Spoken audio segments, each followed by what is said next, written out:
Can you hear us okay? Yeah, can you hear me? We can hear you. Yes, we can hear you. Hi. How are you? Good, how are you? Doing well, thank you.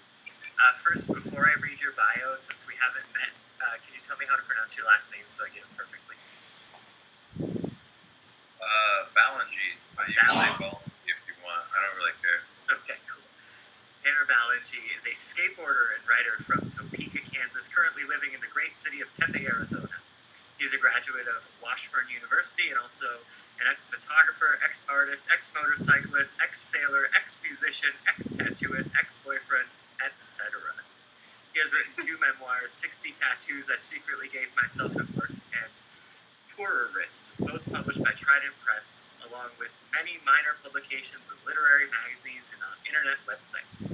He currently works for the United States Postal Service because he believes it builds character. Please welcome Tanner to the stage. I love that. So good. Thank you. Thank you. Thank you.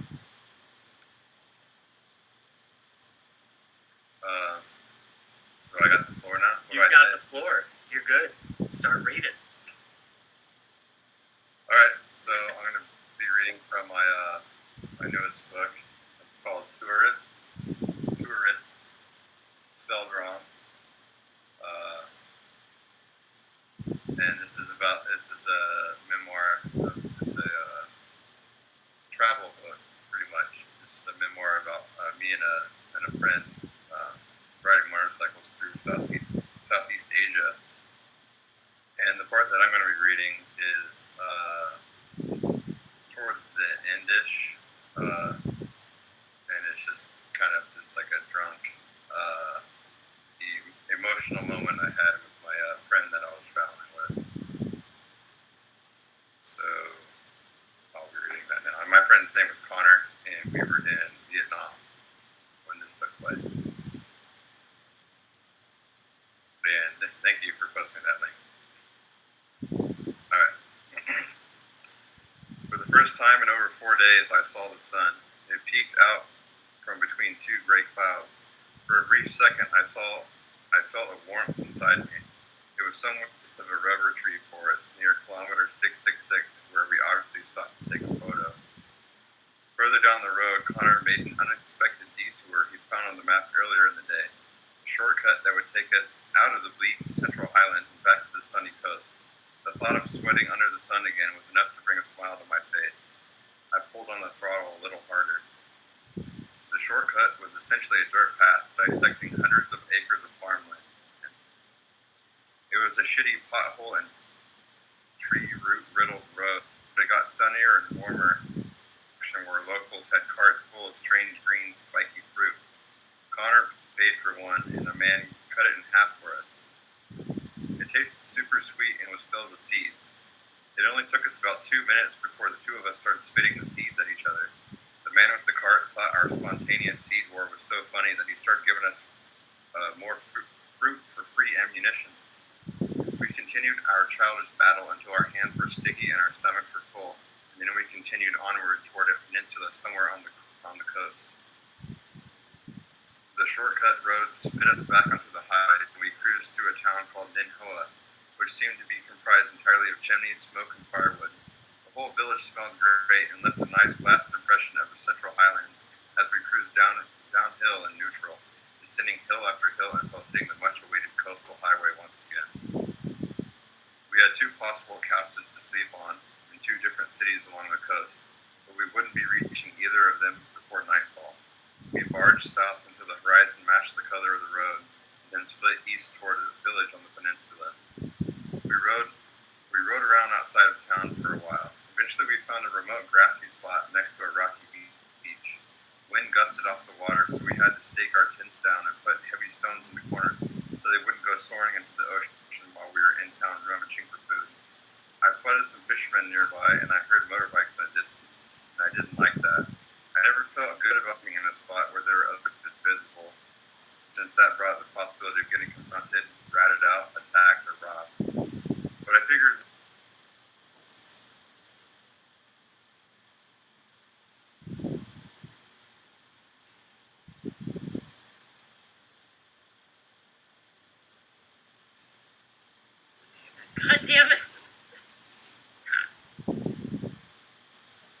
You were muted. I was saying that this is for sure not on our end at this point. Oh my gosh, this is just chaos. I didn't quit.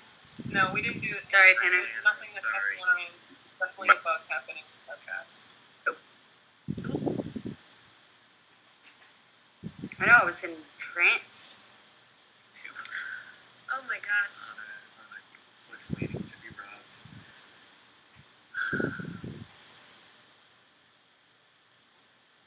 We've been texting back and forth between each other. I'm really grateful that we're here with Death Rattle to do this. It would be much more annoying with a different group of people. So Hello, Sorry, Tanner. Hi, Tanner. Hi. We're back. Sorry. I'm so sorry. Just gonna turn off our video and give it back. What was the last thing you heard? We were waiting on a cliff. There were some motorcyclists you were worried about.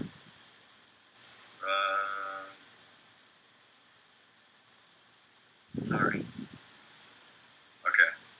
Alright. There wasn't much for food in town. I wasn't that hungry anyways. We ended up settling on a stand selling snacks and beer. We posted up at a table and cracked a couple gold top beers called 333. Not as good as beer Hanoi, but after a long day of riding, nothing felt better than sucking down a cold one with my best friend. After my second beer, I heard my phone ring for the first time in weeks. I pulled it out of my pocket in disbelief and was even further shocked to see that it was my girlfriend calling. We had a normal conversation as if nothing had changed. I told her about everything that had been going on in my life, and her as well, and I told her about the drunk prawn farmers sleeping on the beach, the overcrowded coastal highways, running out of gas on a mountain, the frigid central highlands, sleeping in a stranger's house, and so on. And those 2 beers went down quick. Honor was actually keeping up with me for once. Third, fourth, and then a fifth. The little table we sat at was filled up quick with empty 333 cans. But before long, we were both on our beer, and I was feeling right ripped. Sorry, I have no idea what we talked about, but I remembered we were laughing a lot. Sleeping on that rocky ground by the beach was going to be easy tonight. We each ordered 2 more beers to go. We managed to get back to the campsite, and I was relieved to see that no one had seen or followed us there and that our tents were intact and untampered with. I woke up on my back in what felt like a sauna. A brain-splitting, buzzing sound rang in my head. I could feel the redness in my eyes, and my mouth tasted like I'd been sucking on a sandy piece of crap all night. With all the strength I could muster, I sat up and groped for the half-empty bottle of water by my feet. The blue label read Robot, another weak Vietnamese attempt at passing off tap water as filter water to sucker tourists like us, but at least they were less than 50 cents.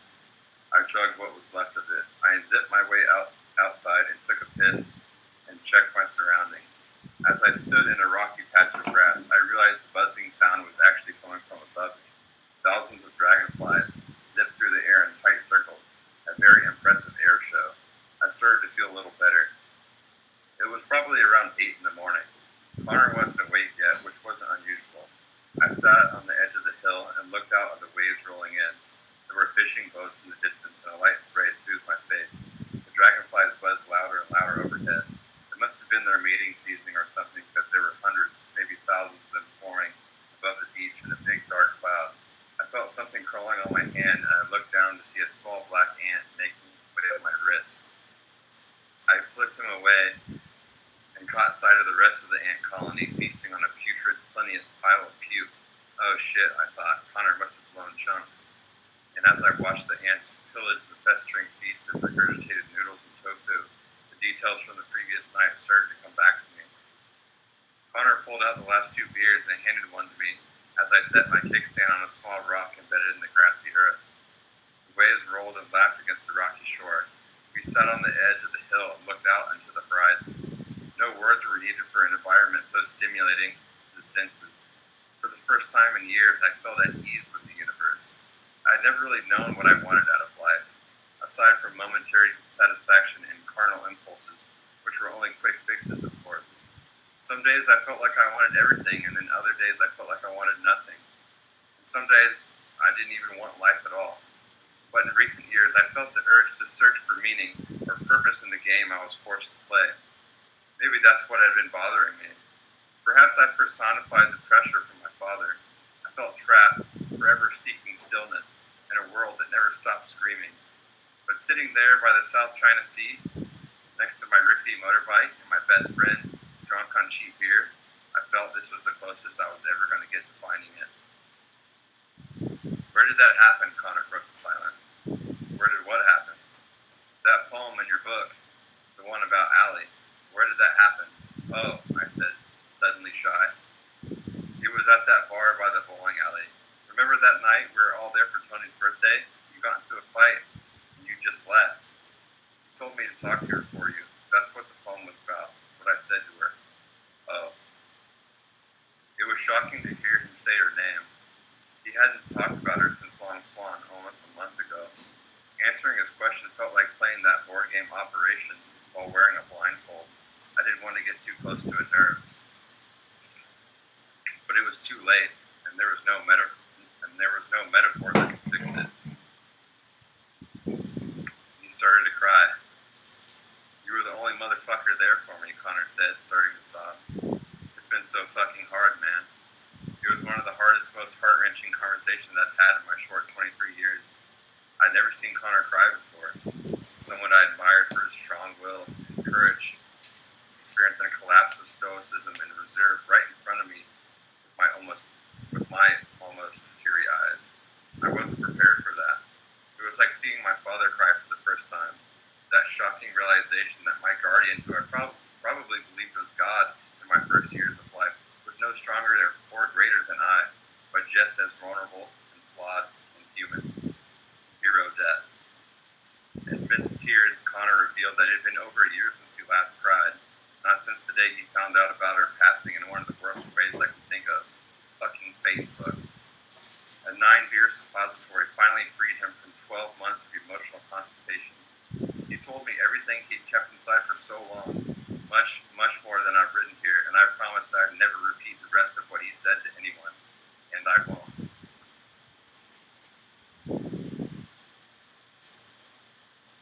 Buy my book. Oh my gosh. Yes, dude. Wow, that was That's- incredible. The 9-beer, what was that? The 9-beer, that was... 9-beer suppository. Yes. Yes. Oh my gosh. Incredible.